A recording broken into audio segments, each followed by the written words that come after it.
Yes, nagira ngo singuru nshyashya mu matwi yanyu ko benshi mu byamamare bikomeye ku isi yaba abanyapolitike yaba abakinnyi yaba abahanzi ndetse n'abandi bastar bagiye batandukanye ku isi bivuga yuko batanze ubugingo bwabo kugira ngo bibyamamare bidasanzwe bakurura isi ndetse babashe guhindura intekerezo z'abatuye isi cyane cyane babinyujije mu rubyiruko. Uyu mugiye kunyemerera tumuganiro yitwa Travis Scott, umwe mu bahanzi bamenyekanye cyane yuko ibitaramo byiwe ari byo bitaramo byitabirwa cyane, ariko nanone hakagaragaramo insolite nyinshi zitandukanye, yaba kaduruvayo yaba gupfa kw'abantu ndetse nanone kugaragaza ubwihebe, agahinda gakomeye ndetse n'ibindi byose n'ibintu bigenda bigaragara mu bitaramo by'umusore bita Travis Scott. Amazina nyakuri yitwa Jack Bemon Webster wa kabiri, akaba ari umuhanzi uzwi cyane gukora injyana ya hip hop ariko abinyujije mu cyo bita new school ndetse na drill. Muranyemerera rero tugiye kuvuga ku nkuru ikomeye yabayeho, ni inkuru yabayeho tariki ya 5 z'ukwezi kwa 11 2021, ikaba ari cyo bita Asteroid cyangwa se Asteroid Tour. Ni tour irimo kubera muri aho bita NRG Park, ni muri Lesta Houston, ndetse abafana bari bakubise buzuye baje kureba uyu muhanzi wabo bita Travis Scott. Ariko mbere yuko uyu muhanzi agera ku rubyiniro, benshi bagenda bavuga yuko muri iki gitaramo niho uyu musore yatangiye roho yiwe ayiha Satani, ariko nyuma yuko aramaze kuyiha Satani ibimenyetso bitandukanye bya Illiminati byarahagaragaye, harimo nk'ibisiga byagurukaga, harimo ibintu byinshi bigiye bidasanzwe byagiye bigaragara ahantu, ariko abantu ntago bari bamaze kubimenya, bari bamaze gukongezwa n'umwuka wa Satani, biza kurangira habonetse nk'ibitambo by'abantu bagera ku 10 bitabye Imana. Ndaza kugenda mbereka amafoto y'abo bantu bapfiriye muri no festival yari yabereye aho bita muri Houston yitwaga Asteroid. Hama rero nyuma yuko ibi byose byaje kugenda biba, hagaragaye ibimenyetso birimo iki ngiki ndimo kubereka cyangwa se murimo kubona kuri screen yanyu.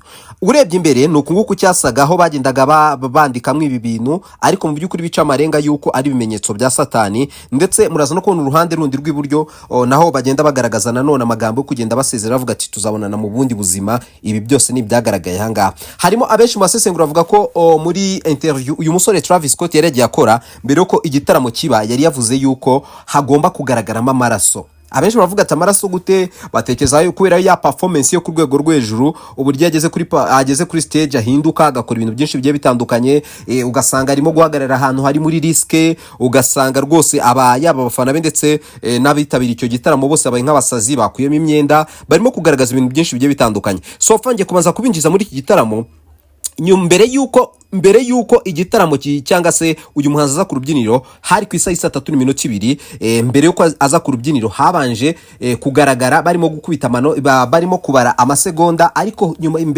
mbere y'ayo masegonda hagaragaraga hejuru ikinyoni cyari kirimo kuguruka kirimo kwaka umuriro. Abenshi bakavuga ngo ni umudayimoni warimo kugenda aguruka aho ngaho, arimo kwitegura gutwara roho z'abantu bari bitabiriye icyo gitaramo.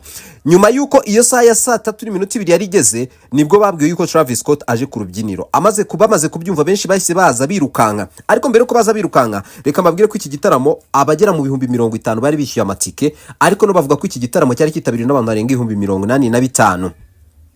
Ubwo no kuva abishyuye n'abatishyuye bose barengaga 85,000. Iki gitaramo ikintu cyaje kwamo kidasanzwe, abantu barimo kuza birukanka kugira ngo bare umuhanzi wabo Travis Scott. Nibwo umuntu wa mbere yitabye Imana. Amaze kwitaba Imana, umwe mu bakobwa bazwi cyane, akaba ari umwe mu bakobwa baraba influencer bakomeye cyane kuri Instagram nkuko tuzi mu Rwanda, naho abenshi bazwi cyane kuri Instagram ubwo nibo nabarimo ba Dumba, barimo ba Mideli Rwanda, abarimo ba Kasuku ndetse n'abandi nkuko muri event baza bakavuga ati ariko ari ikintu cyabaye. Uyu mukobwa aratabaje avuga ati umuntu arapfuye, aho kugira ngo baze gutabara ahubwo bakomeje bakomeje kwibyinira. Travis Scott amaze no kubyumva yaravuze ati okay ntimugire umuntu mukoraho, ariko nanone agaragaza geste igaragaza neza yuko yakoze geste yuko yaratanze igitambo. Ibi byose muze kugenda mubyumva neza. Ariho ndaza kugenda mbahuriza n'amagambo yanditse muri Bibiliya tuze kuyahuza kugira ngo turebere hamwe mu by'ukuri ni gute bino byamamare dukunda biduhindurira ubuzima bikadutwara intekerezo zacu, nyamara roho zabo barazitanze kwa shitani cyangwa se barazitanze ibitambo. Muri Petero wa mbere bice 5 umurongo wa 8 aravuga ngo mube maso mw'abanyakuri, kuko umwanzi wanyu ari we Satani agenda tontoma nk'intare ashaka uwo yaconcomera. Mu Bakorinto ba kabiri bice 11 umurongo wa 14 niho havuga ngo kandi ntibitangaje kuko Satani ubwe yihindura nk'umumarayika w'umucyo. Ariko mu cyitegereze kino kinyoni cyari kirimo kugaragara hano hejuru, ariho hahise habaye tragedy yo kugira ngo abantu bapfe. biraza guhura n'ibi byanditse mu Bakorinto ba kabiri ibice 11 umurongo wa 14. Muri Yakobo ibice 4 umurongo wa 7 niho havuga ngo nuko mwicishe bugufi munsi y'Imana murwanye Satani azabahunga. Ndetse mu Efeso ibice 6 umurongo wa 12 bakavuga ngo kuko tudakirana n'abafite umubiri n'amaraso ahubwo dukirana n'abakomeye n'abafite ubushobozi n'amategeko y'isi yo mwijima, ati n'imbaraga za Satani. Ibyo byose nibigenda bigaragaza neza yuko bihurirana na none n'ibi ngibi bitatubona hangaha.